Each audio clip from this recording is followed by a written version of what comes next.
आज अध्ययन कर रहे हैं कक्षा 7 की पाठ्य पुस्तक सामाजिक विज्ञान हमारा पर्यावरण से अध्याय 5 जल के अंतर्गत भाग 5 में चर्चा करेंगे महासागरीय धाराओं की। गत वीडियो हमने देखा जिसके अंतर्गत हमने चर्चा की थी ज्वार भाटे के बारे में, उससे पहले तरंगों के बारे में पढ़ा था और गत वीडियो में हमने ये जाना कि ये सभी क्या है, महासागर की गतियां हैं और इन्हीं गतियों में से एक प्रमुख गति क्या है, महासागरीय धाराएं। तो कॉपी पेंसिल लेकर हो जाइए तैयार, इसको भी हल कर डालते हैं। आइए, महासागरीय धाराएं, नाम से ही प्रतीत हो रहा है कि ये धाराएं कहाँ गति कर रही हैं, महासागरों में गति कर रही हैं। अब यहाँ ये जानने का प्रयास करेंगे कि ये धाराएं गतिशील होती क्यों हैं, इसका कारण क्या है। देखिए, पृथ्वी के भूगर्भ में बहुत ऊर्जा है। अब आप ये देखिए, वही भूगर्भ कहाँ है, महासागरों में भी है, वहाँ पर भी है। तो उससे पृथ्वी के अंदर क्या होता है, उस गर्मी से जो भूतापीय ऊर्जा है, उस ऊर्जा से संवहनीय धाराएं पैदा होती हैं। संवहनीय धाराएं आपको मैं फिर समझा देता हूँ। एक पतीला लीजिए, आपका एक क्रियाकलाप आपकी की पुस्तक में दिया हुआ है। एक पतीला लीजिए, पानी को गर्म कीजिए। गर्म करने के बाद आप ये देखेंगे कि उसके जो कण होते हैं, जल के कण, गर्म होने के बाद वो क्या हो जाते हैं, गतिशील हो जाते हैं। सेम बिल्कुल वैसा ही उसी तरीके से महासागर का जल भी क्या होता है, गर्मी के कारण क्या होता है, गतिशील होता है। और गतिशील होना, अब गति कैसे करेगा, पृथ्वी पर कुछ ऐसे स्थान हैं जहाँ पर ताप अधिक मिल रहा है, कई स्थान ऐसे हैं जहाँ ताप कम है। तो ये तापमान भी क्या करता है, इन धाराओं को क्या करता है, गति होने के लिए उस पर प्रभावित करता है। उसको भी हम जानेंगे, नोट कीजिए। महासागरीय धाराएं, सबसे खास बात है इन धाराओं की कि ये क्या है, एक निश्चित दिशा में चलती हैं। ये दिशा भ्रमित नहीं होती हैं, एक निश्चित दिशा में चलेंगी। महासागरीय सतह पर नियमित रूप से, और कैसे बहती हैं, एक और खास बात है, नियमित रूप से चलती हैं। जल की धाराओं को ये क्या कहा जाता है, ये महासागरीय धाराएं कहलाती हैं। ये देखिए, आप इस चित्र से भी देख सकते हैं, ये नियमित एक स्थान से उत्पन्न हुई हैं, नियमित गति कर रही हैं और नियमित फिर क्या करेंगी, उसी चक्र को पूरा करेंगी। ये भी इनकी खास बात है, एक चक्रीय वेग में चलती हैं, पर ये दिखाई नहीं देते, ये अंदर होते हैं। जो जल होता है वो अंदर की तरफ गतिशील होता है। ये देखिए, जल जो है वो गतिशील हो रहा है, बिल्कुल उसी तरीके से पानी के पतीले में आप उबला हुआ पतीले में पानी को गर्म कीजिए और उसमें पानी जिस तरीके से गति करता है, बिल्कुल वही प्रक्रिया इसमें होती है। तो उसी तरीके से ये महासागरीय धाराएं क्या होती हैं, उत्पन्न होती हैं और हमने ये जाना ये निश्चित दिशा में क्या करती हैं, गति करती हैं। अब देखते हैं धाराओं के प्रकार कितने होते हैं। महासागरीय धाराओं के दो प्रकार होते हैं, एक गर्म धाराएं और एक ठंडी धाराएं। गर्म धाराएं, जैसा कि नाम ही है, नाम से प्रतीत हो रहा है कि ये धाराओं की उत्पत्ति कहाँ से होगा। गर्म स्थान कौन सा है, जहाँ पृथ्वी पर सबसे ज़्यादा सीधी किरणें मिलती हैं, वो कौन सा स्थान है, तो वो आप जानते हैं, विषुवत रेखा है। तो गर्म धाराओं का उत्पत्ति स्थल क्या हुआ, विषुवत रेखा।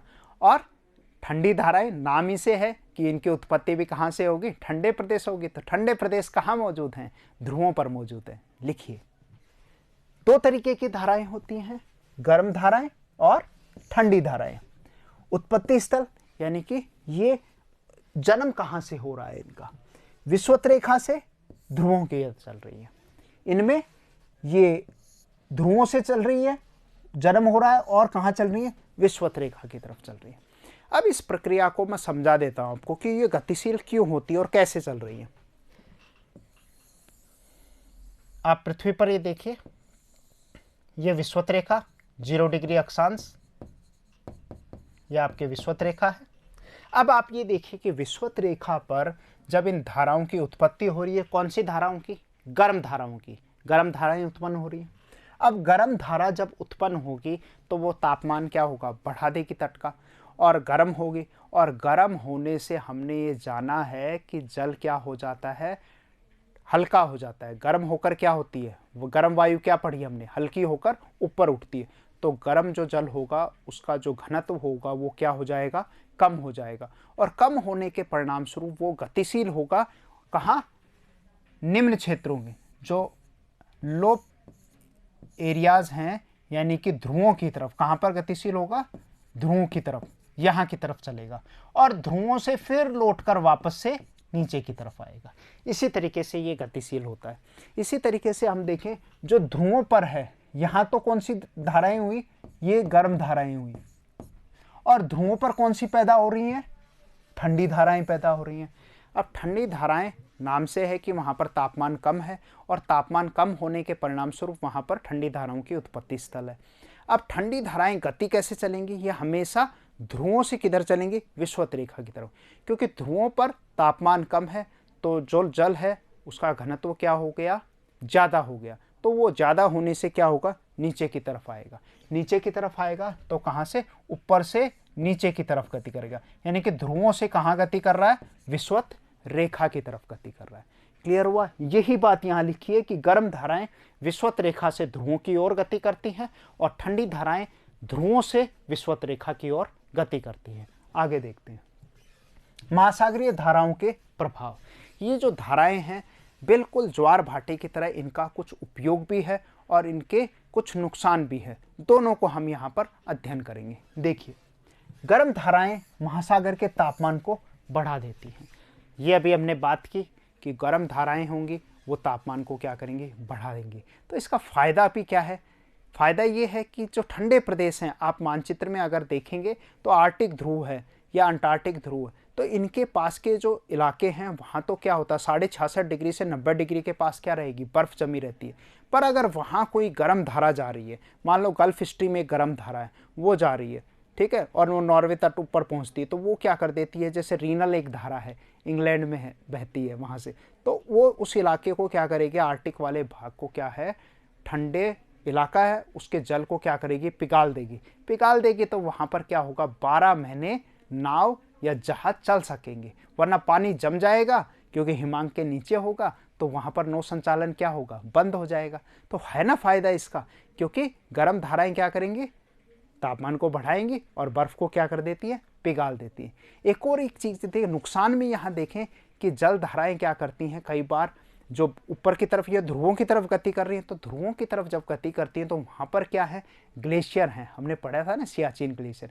इसी तरीके से हिमनद होते हैं, तो हिमनदों को क्या है फ़ायदा, तो इसमें देखें कि हिमनद से क्या आ रहा है, साफ जल आ रहा है, वो गतिशील हो रहा है। पर बड़े बड़े हिमनद होते हैं वो टूटकर आ जाते हैं, जिनको आइसबर्ग कहा जाता है, और आइसबर्ग आते हैं और आइसबर्ग क्या होते हैं, खतरनाक भी होते हैं। बड़े बड़े जहाज जैसे 1912 में टाइटैनिक जहाज़ था, विश्व का बड़ा जहाज़ बनाया गया था, और वो ऐसे ही एक आइसबर्ग से, हिमखंड से टकराकर क्या हो गया था, दुर्घटनाग्रस्त हो गया था। तो ये एक नुकसान भी होता है। इस तरीके से देखते हैं तो, और साल भर ठंडे प्रदेशों में जल का प्रवाह क्या रहता है, नियमित बना रहता है। इसको भी नोट कर लें। ठंडी धाराएं महासागर के तापमान को क्या कर देती हैं, कम कर देती हैं। अभी हमने यही बात की थी। जिन स्थानों पर ठंडी और गर्म धाराएं मिलती हैं वह स्थान विश्व भर के क्या होते हैं, सर्वोत्तम मत्स्य क्षेत्र माने जाते हैं। मतलब वहाँ साल भर मछलियाँ पकड़ी जा सकती हैं। क्या कारण है, अभी देखते हैं। देखिए, एक ठंडी धारा का उदाहरण लेते हैं, लेब्राडोर एक ठंडी धारा है, किसकी, अटलांटिक महासागर की। और एक उदाहरण लेते हैं गल्फ स्ट्रीम का, गल्फ स्ट्रीम है। अब गल्फ स्ट्रीम कैसी धारा है, ये गर्म धारा है, और ये कैसी है, ये ठंडी धारा है। अब ये दोनों धाराएं क्या करेंगी, जिन स्थानों पर मिलेंगी वहां पर एक तो क्या पैदा होगा, रेडिएशन फोग, यानी कि कोहरा पैदा हो जाएगा, और कोहरा पैदा होने से एक तो नौ संचालन में भी दिक्कत आएगी, दिखाई नहीं देना बंद होगा।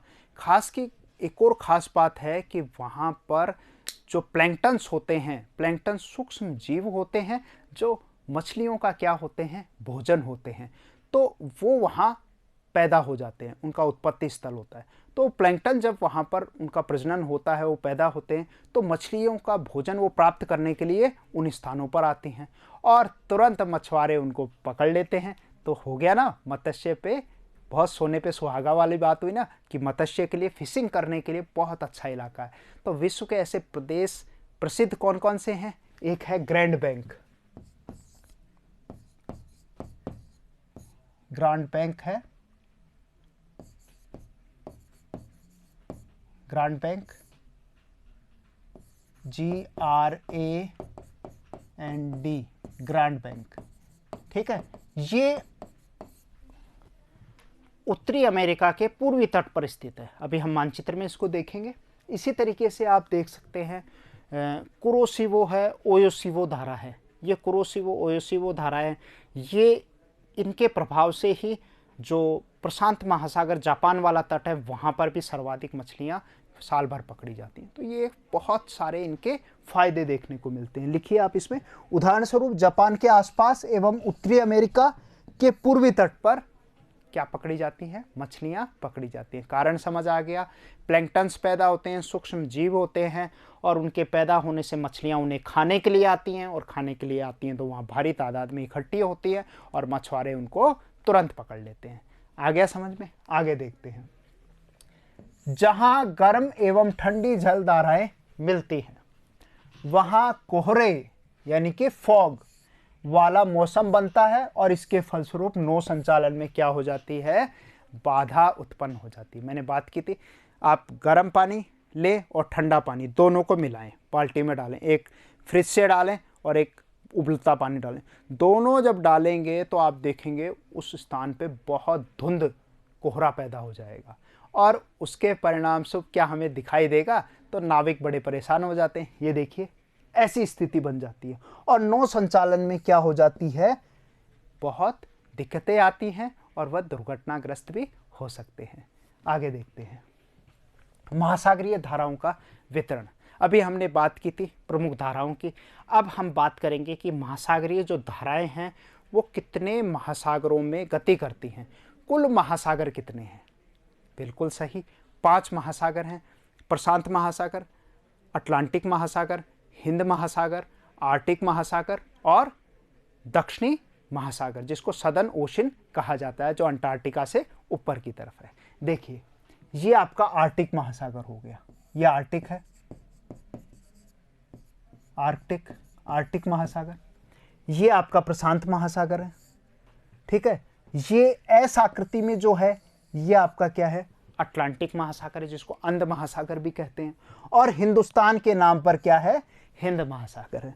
और ये दक्षिण महासागर है, जो कहाँ है? अंटार्कटिका से ऊपर की तरफ है।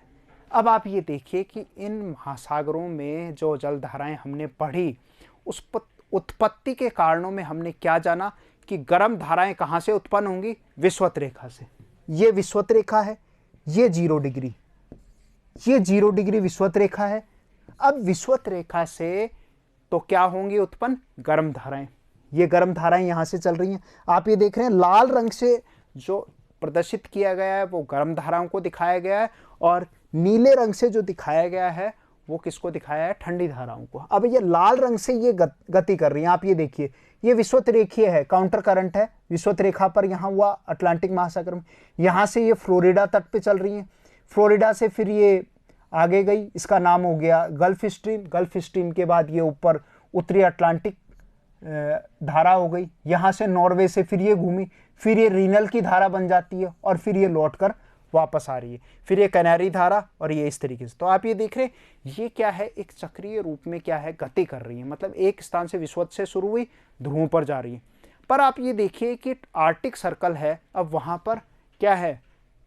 गर्म धाराएं उत्पन्न होंगी? नहीं, क्योंकि वहाँ ठंडी ही रहती है हमेशा। तो ऐसे स्थानों पर क्या है? गर्म धाराएं उत्पन्न नहीं हो सकेंगी। नीचे वाले स्थान पर भी गर्म धाराएं उत्पन्न नहीं हो सकेंगी। तो ये गर्म और ठंडी धाराएं कहाँ सिर्फ बाकी रही? 3 महासागर बच गए। प्रशांत महासागर में होती हैं, अंध महासागर में होती हैं, और हिंद महासागर में ही इन महासागरीय जलधाराओं का अध्ययन करते हैं हम। अब प्रमुख जलधाराओं को आप देखिए। ये प्रशांत महासागर है, इसमें आप प्रमुख धाराओं में ये देखिए, गर्म धाराओं में आप देखेंगे अलास्का की धारा है। ठीक है, इसी तरीके से उत्तरी प्रशांत प्रवाह है, उत्तर विषुवतरेखीय धारा है, कैलिफोर्निया की ठंडी धारा है, इसी तरीके से हम्बोल्ट की ठंडी धारा है। ठीक है, ये पूरी की पूरी पश्चिमी वायु प्रवाह यहाँ से। इसी तरीके से अंध महासागर में हम देखेंगे गल्फ स्ट्रीम गर्म धारा है। हमने बात की थी जो एक गर्म धारा और ठंडी धारा दोनों मिल रही हैं, तो गर्म धारा कौन सी है? गल्फ स्ट्रीम गर्म धारा।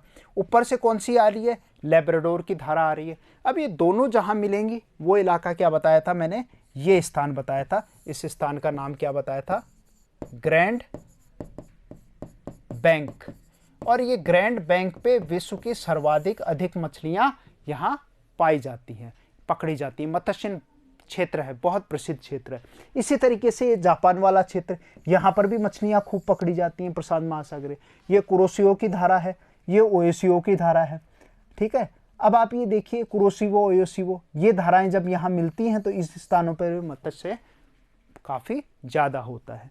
तो इस तरीके से हिंद महासागर में आप देखें तो यहाँ पर अगुलहास की धारा है, मोजाम्बिक की धारा है, मेडागास्कर की धारा है, ये पश्चिमी ऑस्ट्रेलियन धारा है। तो ये कुछ प्रमुख धाराएं हैं जिनके बारे में हमने अध्ययन किया और विस्तार से अगली कक्षाओं में बहुत डिटेल में इसको जानेंगे। आगे देखते हैं।